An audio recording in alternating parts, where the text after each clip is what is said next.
I'm Chris from Deus Ex Machina, and I am with Dave from Rampant Wolf Games. And we're here to do the list that everyone does every year, the top 5 games of 2018. Yeah. We want to be like everybody else, pretty much. I'm probably not going to select games that people...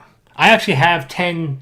I've checked through, and I actually have... I bought 10... I bought way more than just 10 games, but I required 10 2018 dated games.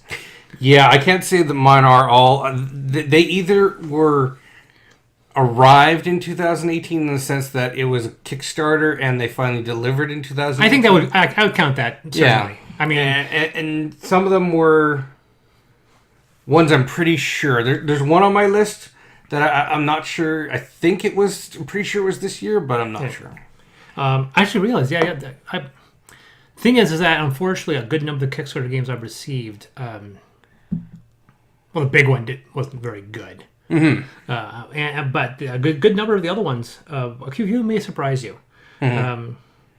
But I mean, like the funny thing is like you go in to look and say, like for example, I'll take Dinosaur Island. I'm pretty sure. It delivered this year. It's a reprint. So what we got just a few months ago was a reprint of a game, and I think they delivered it. Trust me, if you want to make it Dinosaur Island eligible because it's on your list, as I'm predicting it is, my list is not going to be entirely accurate because I knew Dinosaur Island was a reprint. Yeah. And I haven't played Dinosaur Island yet, so that is the newer game. Mm-hmm. And so I did not. Otherwise, I can tell you right now, Dinosaur Island would be number 1. Yeah. So Dinosaur Island is not on my list because I didn't factor it as a 2017 release. Fair enough. 2018 release. I factored it as a 2017 release. If we did, then this list is just gutted. It'd be number 1. So if you do that, just pretend the fact that all my lists are dumped by 1, and the one in number 5 would be off my top 5. Because, spoilers, Dinosaur Island, probably one of my favorite games of all time. Yeah, fair enough. All right. Number 5. What the hell is that? Well, it's Trident. I had Trident. We're not going to say what this one is. It's a family show, right? Yeah, it's a Trident. No. It's like I hit you with a spocker. All right. Technically, I was stoned to my scissors, so you get to go first. All right. So number 5 was this one got a lot of hate, especially in the DT forums and reviews of it. And so honestly, I went into playing this game with this game is gonna suck, and I already bought it. So I was just like, why didn't I watch Tom and Sam and Z's review of this game? Because it's gonna suck. Forbidden Sky. Exactly. And I played it. I'm getting good at this. And I played it, and you know what? It is not that bad. I'll take your word for it. I was surprised when I finally saw the box how huge it is. Yeah. Because it's like twice the size of Forbidden Desert, and at least 50-65%. Although I do appreciate it's not in a metal tin. The metal tins are kind of annoying. They're cool, but they're annoying. Yeah, and you know, some parts of it may be fiddly, but honestly, I had a lot of fun playing it. And sad to say, I think I had more fun playing it than I had playing Forbidden Island or Desert. What is it? So now you'd say that is your number 1 of the 3? Of the I would say it's the number 1 of the 3. And then what's second? Would have to be probably Forbidden Desert. And then Island would be third. Yeah. I would put Island better than Desert. I like Desert, but I find Desert can get a little fiddly. With all the sand building. Well, the sand building is a little annoying. Specifically, I'm annoyed at the thirst mechanic. The only time I ever lose Forbidden Desert is through thirst. Yeah. It's a very annoying mechanic. There's enough stuff going on in that game. So that's why I actually love the desert mechanic, the actual storm. Mm-hmm. That part's brilliant. Yeah. But I felt that they wanted to add another layer of danger. And from what I saw for Forbidden Sky, they did the same thing with pushing lightning bolts and then being knocked off the platforms and all that. So the moment I saw that and I read, I saw the Dice Tower's review, I was just like, yep, I'm going to make this a hard pass. I don't know. Leacock is starting to really wane on me. I think his stars falling. I think you should give it a go. Just not buy it. Oh, I'll play it. I'll play it. And because I was the same way too, and actually the person I played it with was the same way because we did a live playthrough of it. And he came into the same impression. He's like, this is going to suck. We played the game, we were just like, okay. It wasn't phenomenal. Okay, they're right on one thing. The artwork, the components, but it didn't suck as much as they said. The only thing I would have done with that game change is the hard wires. I would have just been like, okay. Just as magnet wires, yeah. Magnet with wires. You've mentioned that with a few other lists. Yeah. And it would have looked cooler, too. It would have been neat. I see the appeal of both, but I see your appeal more because it makes it a bit easier to play around. Mm-hmm. But yeah, I mean, there's a part of me that was just like, yeah, I'll give it a shot. But for me, like I said, I think a lot of people throw a lot of overt praise to Leacock, and I'm not a huge fan of it. It's kind of like the Stegmaier effect. Yeah, but Jamie Stegmaier hasn't burned. I haven't seen the chinks. Charterstone. Yeah. But that's one. Leacock, from my opinion, is he had one good idea on a very simple concept with Pandemic, milked it to ad nauseum, and his other games have been average to good. Mm-hmm. But I wouldn't call him the second coming. He's no Uwe Rosenberg, and he's no Stegmaier. I think Jamie Stegmaier is way better than Leacock. Yeah, I know, but still, I think Stegmaier suffers the same thing. Everybody's like, it's Jamie Stegmaier, it's going to be great. We'll see. We'll see when we play Wingspan. When I play Wingspan, I can make judgments. But so far, I mean, with both Viticulture and Scythe, he's got 2 hits. Leacock doesn't have that with me. Leacock's got like 1 hit for me, and a couple medium hits. Like knocking out of the park, Viticulture and Scythe are knock out of the park. Leacock has not knocked me out of the park, and that includes Pandemic. So that was your number 5. That was my number 5. My number 5 is Mystery of the Temples, which we just talked about in the before the video started. It's a nice basic game. It was a re-release because it was localized for English, and so the title is probably listed as a 2017 in China, but we all got it in America or in Canada in July. Mm-hmm. It's a fun game. We've played it a couple of times now. I don't think I would ever play it more than 2 players. I think 4 players, it would be very clunky. It's one of those games where the real estate, the footprint is so small. There are certain games where it's just like, you can play with 4 players. So yeah, but the board's like this big. Like you don't... I mean, you want to play a game like Gloomhaven or Arkham Horror with more than... Even if you could play with 2 players, you want to play with more players just because it's got a huge footprint. It's designed for big groups. Yeah. Mystery of the Temples, you could play on your bed. It's... Right? Arkham Horror 2nd Edition, not 3rd. I think all the Arkham Horrors you can play with multiple players. Well, there's a certain maximum limit before you get... Arkham Horror 3rd Edition compared to Arkham Horror 2nd Edition, a side note on this one is that they are not even close to being the same game. No, they incorporated more of the card game into the... Mm-hmm. I'm looking forward to trying that. I was kind of disappointed I missed my opportunity when you played it. But yeah, Mystery Temple, it's a good, very basic game of acquiring symbols and so forth. It's a very simple... game. I like the amount of choice. There's very little to no randomness. It's all about strategy. Very simple game. Very pretty. I know that Sam Healy, which is weird. I was seeing a Q&A with Sam Healy and Zeke Garcia, and despite the fact that I have some basic core philosophical differences between Sam Healy, we seem to have a lot in common. And he really likes S4, which is a company that does Mystery of the Temples. And I have to agree with the Mystery Temples is a good game. And I have not jumped out to buy their other titles. Mm-hmm. But if I saw the titles at a good price, I'm like, oh yeah, well they scored with Mystery of the Temples. Let's try another one. Yeah. So that's my number 5 pick, Mystery of the Temples, which once again, if we were including Dinosaur Island, would be off the list. Fair enough. Number 4. Number 4. So this game, I didn't buy it originally because I was just like, even though I saw it had got good reviews, it was just like, it's a 2-player game. I'm never going to play it. It sounds lame. It's Fog of Love. Yeah. And I was surprised with it because you know what? I played it and it blew me away. The first thing that blew me away with this game, the tutorial system. The tutorial system is fantastic. Holy cow. I don't know. Every game should have a tutorial system. Just more of mine tried it and failed miserably to replicate the same idea. But yeah. Yeah, every game should use that tutorial system where basically you set aside the rulebook, you start unpacking the decks, and it's like this card.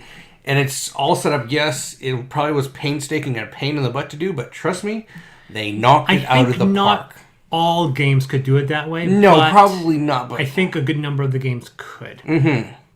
And for me, the reason why I enjoyed that one so much was because when we were done, and my wife is very picky about games.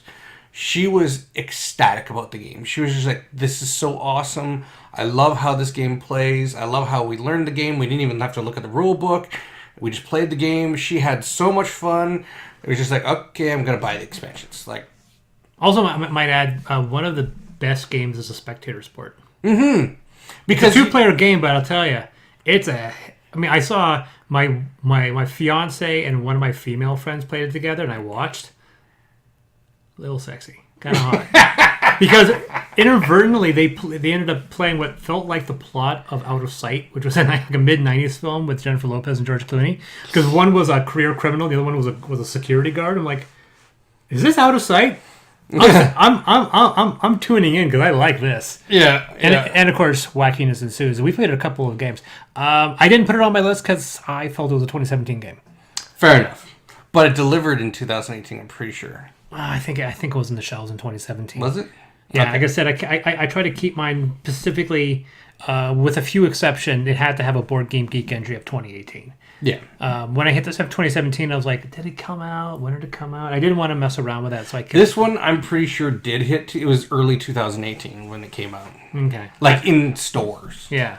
Because I don't know when we got it, but I'm pretty certain I had a copy of it in 2017. Yeah. Which should have been, yeah. Yeah. So my number 4 is Century Eastern Wonders, Part 2 of the Century series. It's more of a pick up and deliver game rather than the card game. I really like the tile laying. I find it... People think it's more fiddly than Century Spice Road. I think it's a step up because there's a point when playing Century, you're like, I'm pushing cubes. At least with Century Eastern Wonders, I feel like I'm doing something. I'm transporting spices from point A to point B, which I find is a bit more interesting. I thought it was cool. I like that you were building up your tableau. It's almost an engine builder because you're making yourself better. Yeah. I have yet to play, and people say that the merged game between the two of them is really good. I have yet to play that. I'm playing specifically on the Eastern Wonders core game, and I like it. I think it's a good game. That's Century Eastern Wonders, Nice. which definitely did come out in 2018. So to number 3. Number 3. This one, I'm pretty sure BGG has it set for 2017, but I'm almost 100% sure due to delays we actually received in 2018 early, which was Thunderstone Quest. Okay. I can't confirm nor deny, and I know that this game is popular. Yeah. And for me, it's honestly just the sheer amount of stuff in the box is just boggling, and the component quality is just over the top. And it's deck builders are what we really like in our family, and so it's like the ultimate deck builder, dungeon crawler, everything combined, all matched It's together in cooperative, one. isn't it? Yes, Yeah. I think so. Yeah. You I play it in different I modes. approve of cooperative deck building. I think competitive deck building is a bit off. I think they become too random and it's too reliant on luck, and I'm not a huge fan of high luck in a competitive game, but high luck in a cooperative game I have no problem with. Yeah. That's my number 3, Thunderstone Quest. My number 3 is a game that it's been out for a while, but I only acquired it recently. It's a game I really enjoy because I'm a sucker for engine building. I think there's probably the things that every competitive game should have some form of engine building, of something where you can make your own power base more powerful outside of the control of other people, where you can simply make your capacity of doing something better, whether it be Scythe. Viticulture technically has a bit of engine building. The new game's coming out, Wingspan has it. But there are games that are just pure engine building. That's all they are. Like you strip out the theme and you have an engine builder. One of those is Gizmos. I haven't heard of that one. Gizmos is a fun game. A lot of people have compared it to Potion Explosion because it deals with marbles. Okay. It is a fun game. It can get a little frustrating because, like a lot of engine builders, it has a nearly exponential ramp up. Where you're going slowly, you're going slowly, you're going slowly. Oh, we're moving up, and we're done. Yeah. Right? It's not as bad as some games. There are some games where it's just like, I got my engine going, I'm happy how it looks, and it's over. So it's like, can we play for one more round? that's what Nicole, my fiance, really has an issue with certain games. She dislikes, like for me, her biggest pet peeve whenever she plays with me or plays with anybody is the game ends too quickly. She's like, I need 1 or 2 more rounds to do my strategy. And I'm like, I'm sorry, it's been 2.5 hours, honey, we're done. So Gizmos is a good game. It's a fast game. Your engine doesn't get huge, and very similar to other games. It's a nice basic game. I like the marble usage. I love that big dispenser. I love the fact that the dispenser is huge, and yet it's got a little package of marbles. And the marbles are pretty nice too. They're plastic marbles because it was glass marbles. So the whole thing would weigh like 10 pounds. But yeah, no, Gizmos is a fun game. I really, really enjoyed it. Cool. Number 2. Number 2 for me is Dinosaur Island. Would have been number 1, but it's number 2. And that's called math. That's called math. It's like it could have been number 1, but it's number 2 because I'm making this list and I'm saying it's number 2. Well, you're probably gonna have issues with my number 1 because it's technically an expansion, but it's kind of the end-all expansion. Anyways, so number 2 being Dinosaur Island because that's when I was able to get a hold of it. So I didn't get it back in 2017. Yeah, the list on Board Game Geek, which I find annoying, which was like the top 2018 new to me games. And I'm looking like none of these games came out in 2018, so I don't know. The new to me list are just like, because I saw a whole bunch of new to me, like top 10 worst new to me games. And I'm like, but these games, like, that's Monopoly. Like, why? Like, this list is meaningless. Because I was trying to find lists of like to our other lists, like the worst games that have the worst games. Trying to find the worst games list is difficult because everyone's saying, and I'm like, this is my top 10 worst games new to me for 2018. I'm getting half those games came out in the last 5 years. You idiot! I'm pretty sure most of my worst experience ones for our next list were 2018.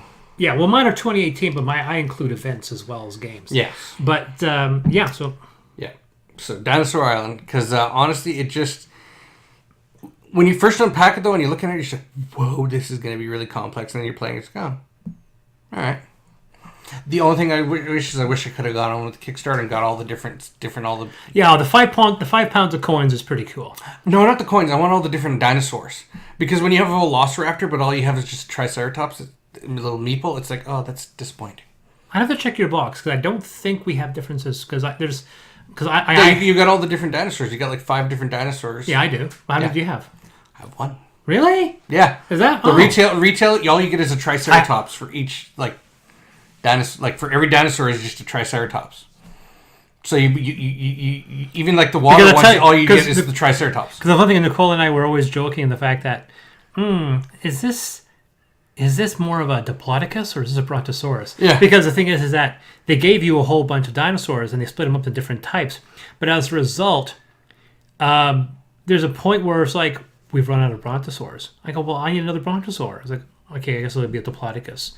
Right? So like I have like 3 dinosaurs which are Brontosaurs, and they actually are Brontosaurs, but I have another bunch of those big plant eaters, and I just have another type of dinosaur. So, but then of course you have the smaller ones. The smaller ones can't stand up, so they're always like doing this, right? I love that game. I love every aspect of it. I love that simultaneous action selection where you can put all your guys on your table.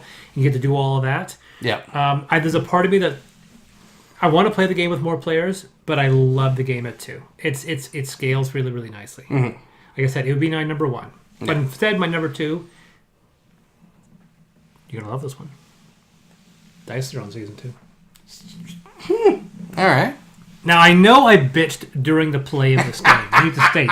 Because there's a part of me that gets frustrated when dice rolls don't go in my favor. And I've rallied against people using dice rolls to determine things. Because I like dice mitigation.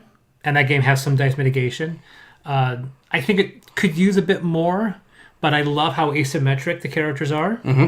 The art style is unbelievable. The production design with game trays is fantastic. And I think it's a fun game. I think the fact that the randomness does help balance an experienced player with an inexperienced player. You do have some way of mitigation. And the fact that everyone's really different. Like you're a vampire with blood tokens. And I'm a giant angry Russian who screams at people. It's a neat idea. It's a neat idea, and yeah, Dice Throne Season 2, and if there's a Season 3, I'll probably back it. Cool. Well, there will be. It's coming out February? I think it is. Yeah. I'm still unemployed, so I might be rescinding that comment. Number one. Gets me again. This is your streak almost 2 times. So, you got your angst ready? Ready to argue this one? All right. I'm gonna do the Jersey thing. I'm gonna pull the sheet over you and just start pounding you. Sentinels of the Multiverse Oblivion. Now, it's an expansion, but it's an expansion that brought the game to a close, and because they brought in the collector's box... we just said top 5 games. We didn't say it had to be an expansion, so I'll let it go. God knows, if there was an amazing expansion, I probably would have added those. No, I'll give it to you. And I mean, the fact that they finally brought in the collector's box was the biggest thing for me, because before I had the game spread across 3 boxes. Yes, that was annoying. He has all of the multiverse. He actually owns the multiverse. Not only does he own it, all of his other realities own the game as well. Yeah. So he owns the game in multiple realities. He's like Jet Li in the one. But I don't own the Prime Wardens. Or is it called Prime Wardens? Well, you're going to have to rectify that. Yeah, it was another company. I think it's Green Ronin did a similar setting, but they set their game in the multiverse. And so you can get more Sentinels, but it's through a different company, and yeah. It's complex. The game itself is intimidating enough when you crack open that box. You haven't played it yet, have you? No. Oh, yeah. It is very intimidating, but when you actually sit down and start playing it, you're just like, oh. And the thing I found is... I was going to say, so it looks really intimidating, but when you unpack and you play it, you're like, wow, this game is incredibly complex. I don't know if I'll ever reach that point. I don't know. We'll see when I get Nemesis. Because I remember getting the reaction when he opened up Dinosaur Island. I was like, oh, crap, I ordered everything. And I know it's like, I don't think I'll ever have a giant encompassing box, and then Nemesis will arrive, and I'm like, oh, son of a bitch. Yeah, I had that reaction when I finally got all my Shadows of Brimstone stuff. I'm going to have it again when my next Shadows of Brimstone thing comes. You have a wall of Brimstone. And then, of course, also I backed... what was the other one? Massive Darkness. When that showed up, that was a box of Massive Darkness was massive. And then Project Elite is going to be massive. And then you backed that. I did. And I finally paid for everything now, and I cried a little bit. But anyways, and then, of course, the wife wants everything for Assassin's Creed.